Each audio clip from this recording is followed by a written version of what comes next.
Já jsem viděl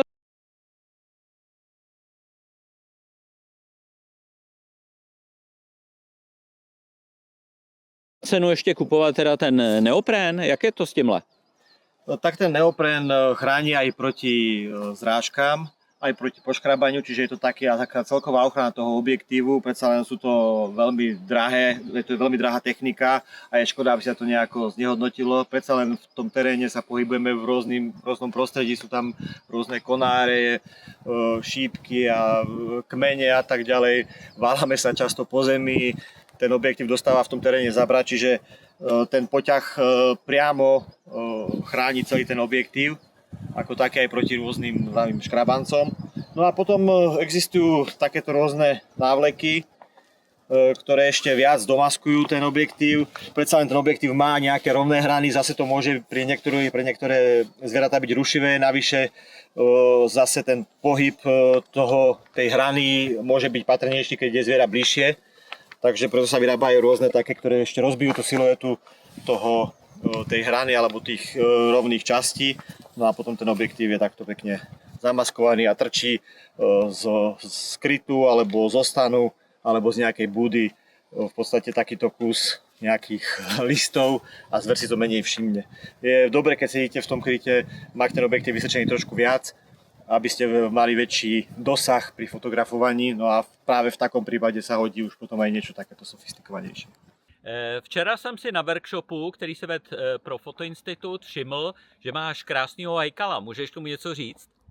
Keď človek ide na tú posliedku alebo šoulačku, po našej prírode predsa mal by trošku tú svoju postavu rozbiť, pretože prekvapivo zvieratá alebo neprekvapivo zvieratá veľmi dobre rozoznajú svojho nepriateľa človeka a jeho postavu a tvar tela, čiže pre nás, pre fotografov, keď sa potrebujeme dostať veľmi blízko k tým zvieratám, tak potrebujeme tú svoju postavu nejako rozbiť a na to sú ideálne tie tzv. Hejkaly.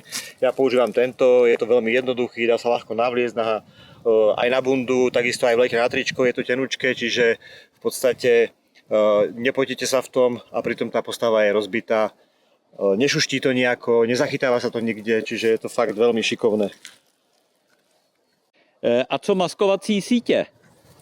Tak tie používam tiež, sú také dva základné typy, úplne takáto jednoduchá sieťovina, potlačená tým vzorom nejakého lesa, sú rôzne farby, vzory a tak ďalej do rôznych prostredí. Výhoda tejto siete v tom, že je veľmi ľahká, dá sa to aj zamaskovať, čiže napríklad pri šoulačke v podstate sa rozhodne, že niekde zostanete sedieť, tak si len sadnete pod strom s foťákom, s týmto sa zamaskuje, keď zakriete, vidíte cez tú sieť von, ale pritom zver vás nevidí.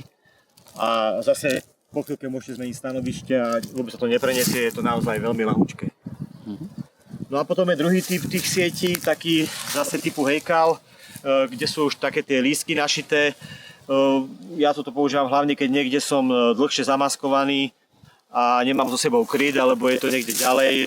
Zase nie je to vôbec ťažká sieť, je ľahká a má našité lístky, čiže zase rozbíja ten tvar, ale už trošku horšie sa cez ňu pozerá. Čiže ak ste zamaskovaní celý až po hlavu, tak horšie cez ňu vidíte von a nemáte taký prehľad potom o tej prírode okolo seba.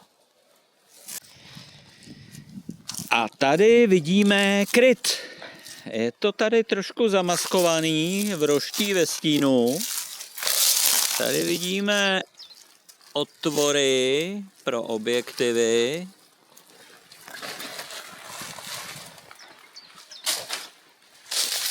No a taký najväčší vrchol maskovania sa v prírode sú samozrejme nejaké kryty, či už pevné, alebo takéto fotostany, ktoré sa na tieto účely špeciálne využívajú. Samozrejme, dôležité je, ten kryt predsa len zase má nejaké tvary, ktoré úplne do tej prírody nepatria, čiže dôležité je vždycky si ten kryt potom následne primaskovať nejakým materiálom z okolia. Na tých krytoch sú rôzne úchyty, háčiky, prípadne môžete to priviazať špagátom, ale proste ten kryt by mal trošku splývať s tým prostredím tam, kde sa nachádza. Takisto ho nestaviame uprostred nejakej lúky, rúbaniska, kde bude svietiť už z veľkej diaľky. Niečo nové, predsa len tá zver sa v tej prírode pohybuje dennodenne a ona to svoje prostredie veľmi dobre pozná.